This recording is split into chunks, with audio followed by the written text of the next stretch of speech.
Ia ser ontem, ficou para hoje ou amanhã. O fato é que o governo está para anunciar a qualquer momento um possível aumento de impostos. A equipe econômica tenta arranjar ainda um jeito de cobrir o rombo de quase 60 bilhões de reais nas contas públicas desse ano. E não é para ficar com as contas no azul, não. É para conseguir cumprir o que já foi prometido. Fechar o ano com 139 bilhões de reais no vermelho. Mas será que nós, brasileiros, já não pagamos impostos suficientes? Segundo o Instituto Brasileiro de Planejamento e Tributação, o brasileiro trabalha cerca de 5 meses por ano só para pagar todos os impostos, taxas e contribuições dos governos federal, estadual e municipal. Ou seja, no ano passado, tudo que você trabalhou até o dia 1º de junho foi apenas para bancar o governo. Esse número vem aumentando com o passar do tempo. No ano 2000, por exemplo, eram 4 meses. No começo da década de 90, o brasileiro trabalhava 3 meses por ano para pagar tributos.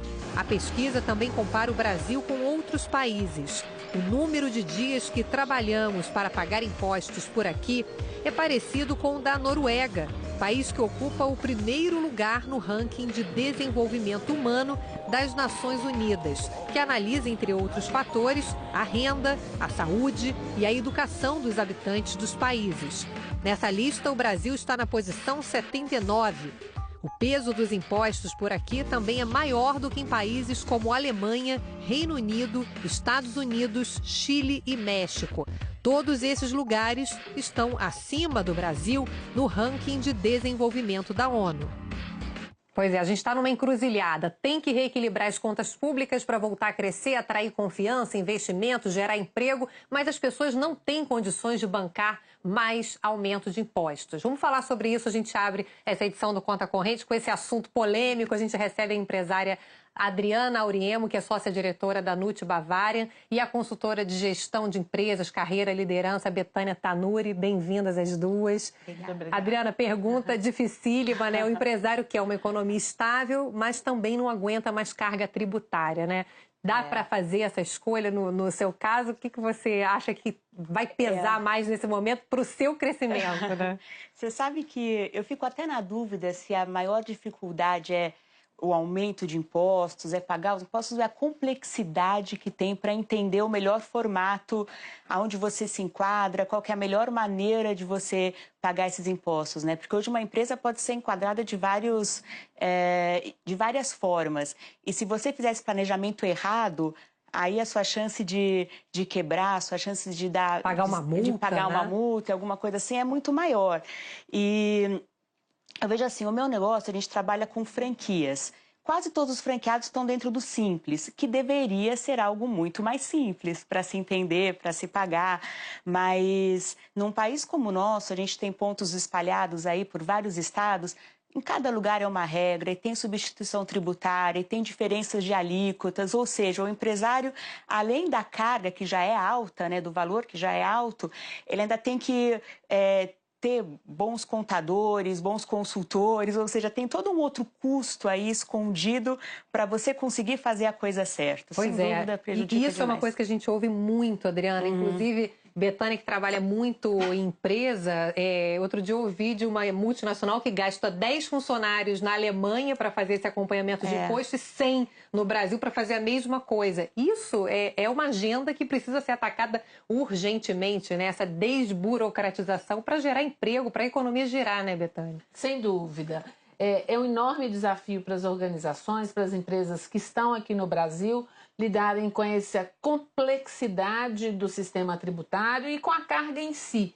E mais do que isso, não é apenas a carga tributária, qual que é o serviço que você tem em contrapartida ao que você paga. Sim. Essa também é uma questão que o brasileiro, que a empresa brasileira não pode deixar sair da pauta. E tem que arcar com isso, né? Esse peso forte é um grande entrave para a recuperação da economia, esse peso dos impostos, que é uma parte da explicação aí dos juros estratosféricos hoje no Brasil. O custo Brasil aumenta o risco. Hoje eu acompanhei um evento aqui em São Paulo sobre medidas para reduzir as taxas bancárias e uma medida que pode ajudar é a aprovação no Congresso de um novo cadastro positivo. O que é cadastro positivo? É uma lista de bons pagadores, né? Então, se você paga tudo em dia, você consegue juros menores. A ideia é fazer com que esse cadastro que já existe seja automático, não entre apenas quem pede para fazer parte da lista como é hoje. Um diretor do Banco Central, que estava lá, o Otávio Damaso, falou assim, olha, o Banco Central está empenhado e já conseguiu destravar alguns pontos aí para ajudar no avanço desse projeto. O presidente da Federação dos Bancos me disse, olha, isso ajuda na queda dos juros, mas a queda não é rápida. Então, essa é a dificuldade. A gente tem um monte de coisa, não existe uma bala de prata, muita coisa para fazer. Como é que você faz, Adriana, para empreender num cenário de juro alto, pessoas com consumo em queda? Como é que você está lidando aí nessa diversidade? Até uma coisa interessante, né? Eu estava discutindo outro dia com uns amigos meus varejistas. Hoje no Brasil a gente a gente escuta coisas do tipo, vou fechar minha loja em dezembro porque eu não posso passar de um faturamento X, senão meu imposto vai aumentar, vou sair do Simples. Quer dizer, um país que faz você não querer crescer é complicado, né? Mas eu acho assim, numa época de crise, empreender numa época normal já é difícil no Brasil. A gente sabe todos os entraves que tem, principalmente dessa parte burocrática. Mas em época de crise, não tem margem para erro, não tem margem para desperdício. E aqui eu estou falando de desperdício não só de dinheiro, mas de foco, de gente, de ideias. Então, a gente tem que estar muito bem pautado, controlado. Nessa época é que a gente vê as empresas que estão trabalhando com cuidado, porque quando tudo está indo bem, você contrata mais gente, faz isso daqui, vamos investir nisso aqui que eu não sei se vai dar certo ou não. Em época de crise, peraí, vamos olhar muito bem o que a gente está fazendo, orçamento, planilhas, trabalhar dentro de processos, enfim. Tem que fazer a lição de casa. Ô, Bethânia, isso vale para a carreira, né? Porque muita gente está desempregada e abriu um negócio próprio, ou está tentando uma renda extra. Mudanças aconteceram nas relações de trabalho, né? O que é bom e que tipo de orientação você dá que é uma mudança positiva e que veio para ficar?